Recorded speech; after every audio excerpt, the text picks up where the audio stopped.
Cyane intege nuko nari nizeye kandi ntatinya no gutsinda, numva ari higanwa kandi bahaburana babiri agatsinda umwe, ariko nari nifitiye icizere kandi nkuko vyama uretse no muri Superbat mu buzima bwanjye sanzwe nifitiye icizere. Kirikou ari umukozi w'Imana yeretswe aravuga ati mu bantu uzatwara higanwa harimo abantu babiri, mu bantu babiri ntwari urimo, ariko no munsi ubwo buvugishwa bwe bwarahindutse abari witwara. Ni comment warazibonye, wavyakiriye gute muri rusange uri musanzwe uri muhiganwa mu bandi baririmbyi? Umuntu wese afise uko abona ibintu kandi nimba ari yaryamye akabirota, indoto zo mu gitanda bari zo mu gitanda nyene nawe uravyumva. Ariko umuntu wese abafise uko abona ibintu kandi umuntu wese abafise uwashigikiye n'abatabaye abambere bari bafise abandi, sikuvuga yuko abantu bose bari bashigikiye Kirikou, nkumbure nawe yarashigikiye muri abo babiri uvuze. Ni n'uwundi yavuze ati nubwo Kirikou agezaho arakwiye gushimira abamureze. Hari ico bavuga ko nka Band Boy yararezwe n'abantu benshi cyane. Nakeza iri mu bandi tubwira n'ubu mu bijanye n'umuziki. Kuba waraciye muri uwo muryango mu kiganza c'umuntu hari ico vyakwigisha? Naciye mu biganza by'abantu benshi ariko bose ndabashimira.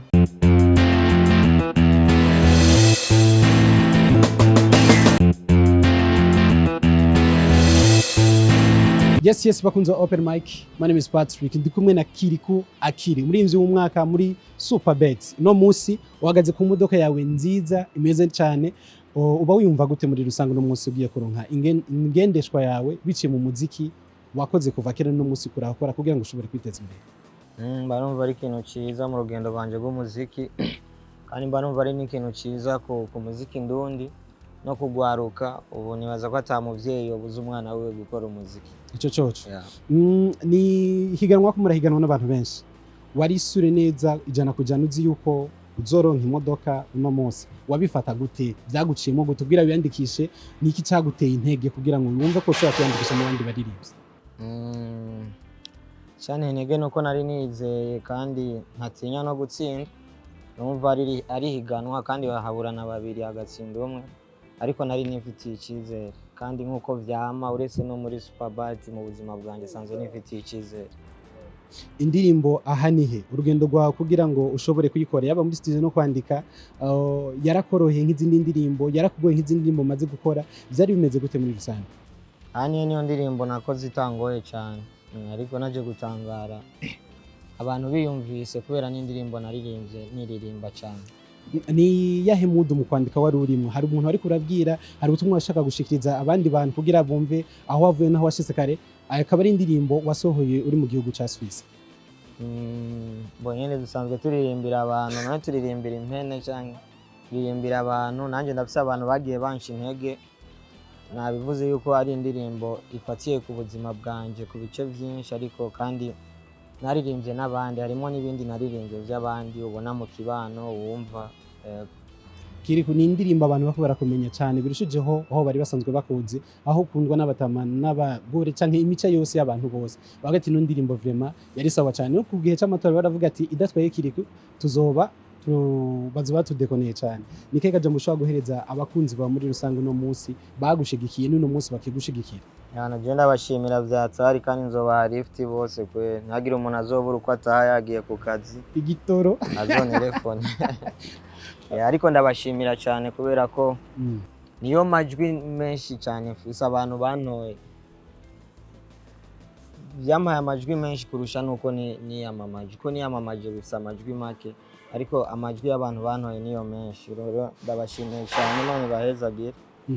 Kirikou ari umukozi w'Imana yeretswe aravuga ati mu bantu uzatwara higanwa harimo abantu babiri, mu bantu babiri ntwari urimo, ariko no munsi ubwo buvugishwa bwe bwarahindutse abari witwara. Ni comment warazibonye, wavyakiriye gute muri rusange uri musanzwe uri muhiganwa mu bandi baririmbyi? Umuntu wese afise uko abona ibintu kandi nimba ari yaryamye akabirota, indoto zo mu gitanda bari zo mu gitanda nyene nawe uravyumva. Ariko umuntu wese abafise uko abona ibintu kandi umuntu wese abafise uwashigikiye n'abatabaye abambere bari bafise abandi, sikuvuga yuko abantu bose bari bashigikiye Kirikou, nkumbure nawe yarashigikiye muri abo babiri uvuze. ni n'akavideo gatoya nabonye uriko uratemanya ati nta munsi Imana yigeze intererana, nta munsi Imana itigeze ifasha ico ndayisavye, buri gico ndayisavye cose yama ikimpereza kandi ku mwanya wacu. Hari ico ushima ku Mana uno munsi ku rugendo rwawe? Nize ubwa mbere ndayishima cyane kubera ko byose bimbako kubera ko nkiri muzima, nakiri muzima nivyombako kandi ndi muzima kubera Uwiteka.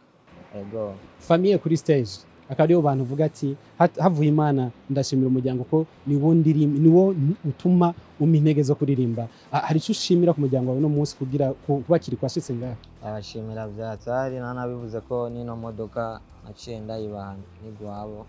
Ubigomba itaye ingozi. Naho yoguma ngaha ishobora kubira ngaha ariko zomfasha kubarera muri rusange.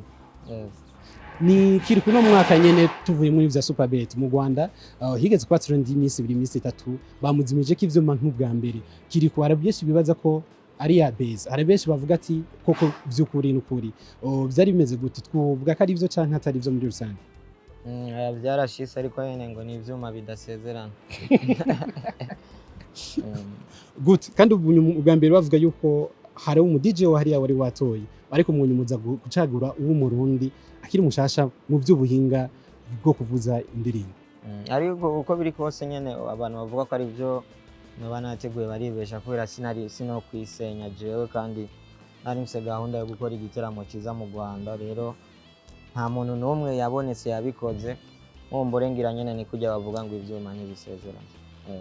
Kirikou ari indoto wari ufise kera, hari indoto n'uno munsi ugifise, no munsi nubwo umuntu atazi ejo ko bizoba bimeze, niza he ukivuga ati nizi ndacazifise muri rusange. Urigeze kuba uvuga yuko ushaka kuzogira ikigo c'imfuvyi kugira ngo uburyo uronse uzohora ufasha arizo ndoto ufise? Sinzi ko hari n'izindi ziyongemo mu nyuma kuko umuntu akora niko n'ibintu vy'imviro bigenda birakora muri rusange. Ndoto zanje no gutera imbere ama nkafashanya n'abandi mbona bakeneye ubufasha, nanje nkazopfa naragize abantu mfasha pana komfa bamfasha gusa. Hari foto wari kumwe na Arafro, hari foto wari kumwe na Shani Queen, ngirebaza ko ari mu gisagara ca Bujumbura. Uno munsi tugezaho ifotoriza ku modoka ari gwawe, uno munsi hagezaho uri indege ugiye muri Swiss, Belgique n'andi gukora ibiteramo. Niza intego ushobora gutera umuntu uwo ari we wese abona ko igicapa ari kirekire kugira dushike aho Kirikou yashitse canke arushizeho? Yo kwizera kandi kaniyemera ariko ntiyiyemeza, ariko ukigirira icizere kubera ibintu byose bitangurira mu mutima w'umuntu. Rero iyo utiyemeye wishigikire birakugora, ariko kandi ntiwibagire no kwitwaza Imana kubera niyo mushobora byose.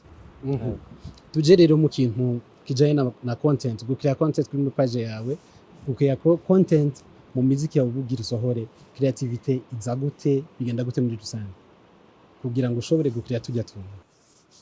Mbone kubera nakunda gukora ibisa n'ivy'abandi kandi niko ndemye kujya nyene, sinovuga ngo ndabikora ngo ndabigenza gute, niko meze ngo ndagukora ibintu bidasa n'ivy'abandi. Ngira niyo mpamvu abantu bibatangaza kubera nabo baba bumva benshi batobikora canke batovyumvira, ariko mba nabaye jewe hama abantu bakabibona nka content. Ni n'uwundi yavuze ati nubwo Kirikou agezaho arakwiye gushimira abamureze. Hari ico bavuga ko nka Bant Boy narezwe n'abantu benshi cyane. Nakeza iri mu bandeze kugera n'ubu urumva. Mu bijanye n'umuziki kuba waraciye muri uwo muryango mu kiganza c'umuntu, hari ico vyakwigishiye? Naciye mu biganza by'abantu benshi ariko bose ndabashimira, nabo bababona yuko nabashimira bavyumve ko ndabashimira, nabo vyoba bishika nkabakoshereza mu buryo ntazi azomba barire kubera ndi umwana w'umuntu, ariko nta muntu yereka gushimira umuntu yamufashije kubera nawe umunwa wovuga ngo sindagushimira umutima ubuze ukuri. Rero ndabashimira bose, abantu bose banshigikiye kuva muzi gushika no munsi. So ni cyaye kintu wobwira abakunzi bawe muri rusangi no mwaka turi muri ahanihe nirikira hereza umwaka nkawobesha ni hit imeze neza, tukwitege gute muri December, tukwitege gute mu mwaka uza ibikorwa tufitiye?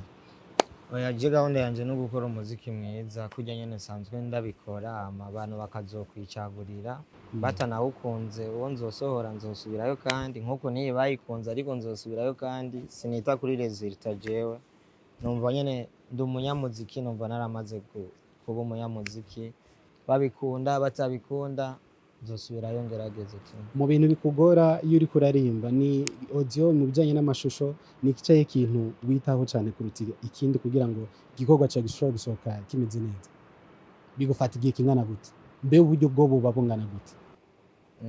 Bimfata bivana n'indirimbo kwanza kubera Jesi ni muri wa barimvyi baririmba indirimbo zisaba abantu babiri z'inkundo.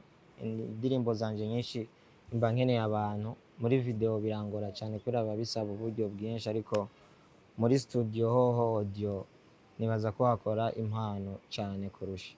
Yego, ariko muri video niho biba bigoranye sana kubera video ziragorana. Yego.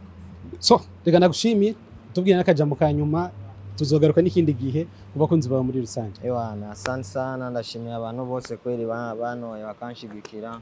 Na mutama wanje Oscar nganaze bamubone. Umunsi wa mbere ubona Kirikou hari ryari yari afise indoto yarazikubwira, ariko wari wizeye ko ashobora gushika uno munsi umubona nka Kirikou AKILI? Bon, je novuga nti bijanye no kwerekwa nibaza ko sinabifashe nk'impano nyene ngo ndabikamishe nkuko dusanzwe tubona abantu hirya no hino, umuntu ashaka kubyuka avuga ati je profete naka, nibaza ko nanjye ndi profete Oscar ndashobora kubona ibintu bizoba ku muntu nyuma y'imyaka 40. Nshatse kuvuga ko nkimubona gusa nabona ko ari umwana azotera imbere. Muri ico gihe rero nta mazinda nari mfise, numva ico mfise cyo gukora kuri we no gikora, naho byosaba ko niyibagira nkiyibagira kugira ngo kazoza kiwe ndagashigikira. Oscar, izihe ntege ushobora gutera abandi bavyeyi canke undi umuntu ari we wese ku buryo umuntu amushikiye uko yoba ngakane kose ashobora kumushigikira mu mahano yiwe aba yamubwiye koko uno munsi ubona ko umwana wawe canke umuhungu wawe wafashije, ubona ko bimutunze, ubona ko bimugaburira, uno munsi udakishamwe uburyo cyane kugira ngo ushobore kumusahiriza? Bo nanje ndi umuvyeyi naravyaye, nkuko je keshi nkunda kwitanga kwa karorero kubera ko abantu bagize icyo bafasha muri jewe kugira ngo mbe wondi sabavyeyi bamvyaye ko nabuze abavyeyi nkiri umwana mutoya cyane. Rero ubufuvyi bw'iwanje bwarandemye mu wundi mutima kumva ko no kwirengagiza wari we wese mbona yo bakeneye ubufasha kuri jewe. Ndi mu bintu keshi namanshira imbere ko no mu masengesho yanje senga namavuga nti Imana impe ibinkwiye, ariko kandi ishoboye no kumpa icyo nshaka gufashisha abandi navyo nyene yo bikoze. Rero akamunotera ni ku muntu wari we wese. Uburundi twakuze dufise umutima wo gufashanya, hariho abantu benshi bafise uburyo ugasanga mugabo ubwo buryo ni we nyene n'umuryango wiwe, ariko kandi ejo niyabona umuntu akabona akeneye ubufasha aramufasha. Kugira ufashije uno munsi ntawomenya hazoshika mu iterambere, usanga ari wazoba nyakubawa ejo canke hirya y'ejo, ariko kandi ufise icyo wakoze kuri we wamukuye mu buzima bugoye. Nibaza ko navyo mu bijanye no kwizera urizera ko Imana izobiguhembera. Aya ka video kiwe kako karasirikira uno munsi bica biza kubiri umuntu karavugwa kuri YouTube birongeye kandi kabigarukana na ka video mwamusanze Ngozi yicaye hasi avuga ati barampevye umuziki narawuhevye. Niye majambo bibuka mwamuhaye kumutera intege mumwereka ko uno munsi n'ubwa vyansejo kubizokunda? Ako ka video nakabonye nsubira kwibuka amajambo namubwiye ni kubera iki wagiye utansezeye igihe duhura ko atabantu bari bahari, hama kugufasha je nagufasha tamuntu numwe abintegetse, hama nimbere ufata ingingo kuduga wari kubimbwira. Ayo majambo niyo nakoresheje, ariko nibuka ko twara umugwi munini yabaho zirakoze, ndanabashimire ba Peniere ba Randi promoter, abantu benshi cyane twaduze turi umugwi munini yenya, ariko nibaza ko byose byagenze neza. Hama nawe nyene Kirikou kubona atacitse intege ngo nyene yumve ko yobananya mu buzima bwo kwihebura, nawe tunamushimire cyane kuko je nibaza ko ahageze ntageze kubwa amajambo, ahageze kubwa ibikorwa. Nyimba uyu munsi ashobora guhagarara amakampani nk'ayakomeye akamumenya ndetse n'isi yose ikamumenya, ni kubera ibikorwa yakoze. Nibaza ko ari kumushimira rero. So reka ndabashimire. Asante sana.